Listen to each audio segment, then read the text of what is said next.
आज हम बात करेंगे रिप्रोडक्शन इन ऑर्गेनिज्म में कुछ इम्पोर्टेंट टर्म्स के बारे में। ये इम्पोर्टेंट टर्म्स आपको इस चैप्टर में बड़े ही उपयोगी साबित होने वाले हैं। तो हम स्टार्ट करते हैं। पहला टर्म है life span. Life span is the period of time from birth to natural death of an organism. Life span वो पीरियड होता है from birth to natural death of an organism. एक ऑर्गेनिज्म की birth से लेके natural death के बीच का पूरा टाइम लाइफ स्पैन होता है। Reproduction is defined as the biological process in which an organism give rise to young ones of its own kind.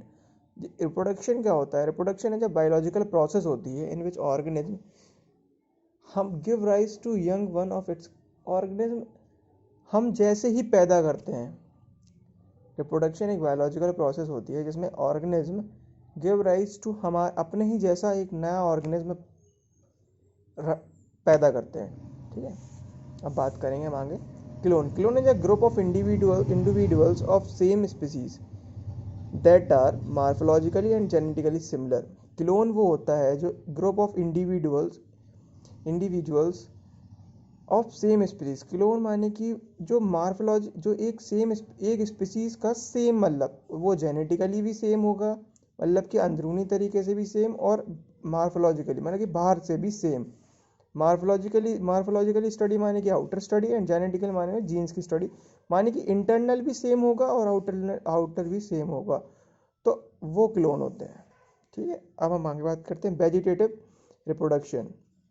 It is a process of formation or regeneration of new plant from a portion of a vegetative part of the plant। ये एक process होती है जहाँ से formation होता है, regeneration of एक नए प्लांट का रीजनरेशन होता है from a vegetative part of the plant. उसी प्लांट के किसी वेजिटेटिव पार्ट से एक नया रीजनरेशन होता है। ठीक है,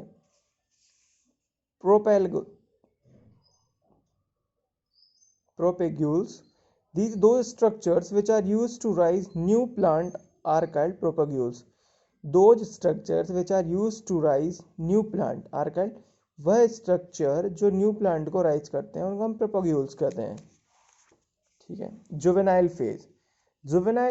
phase represent the period of growth of an organism from birth up to reaching reproductive maturity. जैसे कि हम समझते होंगे एक जुवेनाइल का स्टडी होता है, माने कि जो 18 ईयर्स होती हैं, जो उसको हम जुवेनाइल के अंडर में रखते हैं। 18 साल के पहले को, बर्थ से लेके 18 साल तक के टाइम को हम जुवेनाइल फेज बोलते हैं। ठीक है, juvenile phase represent the period of growth of an organism from birth up to reaching reproductive maturity.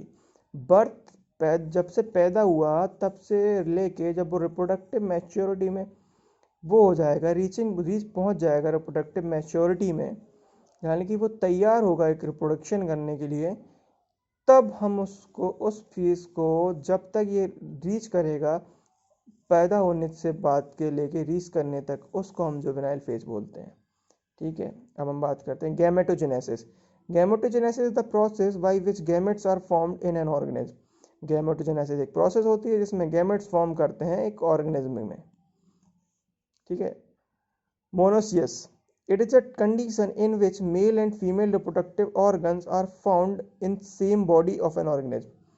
एक कंडीशन होती है जिसमें मेल और फीमेल दोनों के रिप्रोडक्टिव ऑर्गन फाउंड होते हैं सेम बॉडी में, तो उस कंडीशन को हम मोनोइसियस बोलते हैं। ठीक है, जिसमें मेल और फीमेल दोनों के रिप्रोडक्टिव ऑर्गन्स, क्या लिखा हुआ है, it is the condition in which male and female reproductive organs are found in same body of an organism.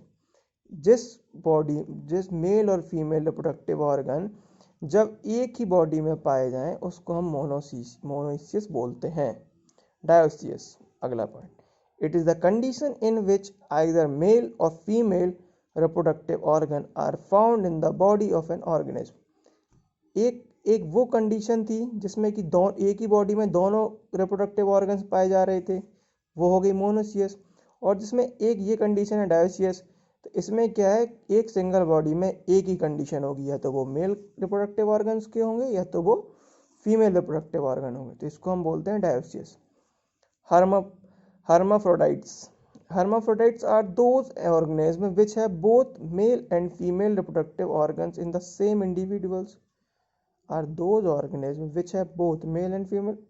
They are also called bisexual. एक ये भी बिल्कुल सेम है। Hermaphrodites are those organisms which have both male and female reproductive organ in the same individual. Same है, ठीक है। जिसमें इसमें भी वही है कि एक ही बॉडी में दोनों रिप्रोडक्टिव ऑर्गन्स हो। Monocytes, meiocyte, the cell which undergo meiosis is called meiocytes. जो वो सेल्स जो म्योसिस और माइटोसिस दो प्रोसेस होती हैं सेल डिवीजन की, तो जो म्योसिस करे तो म्योसाइट, ठीक है। Syngamy, syngamy refers to the fusion of a male and female gamete. जब एक मेल और एक फीमेल गैमेट्स का फ्यूजन होता है तो हम उसको सिनगैमी बोलते हैं, ठीक है। Fertilisation, fertilisation refers to all those events that ultimately leads to syngamy, the fusion of gametes। Fertilisation एक प्रोसेस होती है जिसमें फ्यूजन होता है मेल और फीमेल गैमेट्स का, ठीक है। Fusion of gametes ultimately lead to syngamy, a male and fusion of male and female gametes। और ठीक है, जब ये फर्टिलाइजेशन होगा तो events ultimately lead to syngamy. Syngamy में क्या हो रहा था, मेल और फीमेल का फ्यूजन हो रहा था, और यहाँ भी लिखा हुआ फ्यूजन ऑफ गैमेट्स।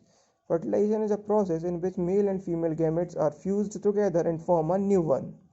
फर्टिलाइजेशन के जब मेल और फीमेल गैमेट्स मिलते हैं तो वो नए ऑर्गेनिज्म को फॉर्म करते हैं, same species. Embryogenesis, embryogenesis is the process of development of embryo from the zygote. Embryogenesis एक प्रोसेस होती है जहाँ पे हम डेवलपमेंट होता है एम्ब्रियो का फ्रॉम जाइगोट। एम्ब्रियो डेवलप होता है जाइगोट से, ठीक है। Pericarp, pericarp is the ball of a fruit.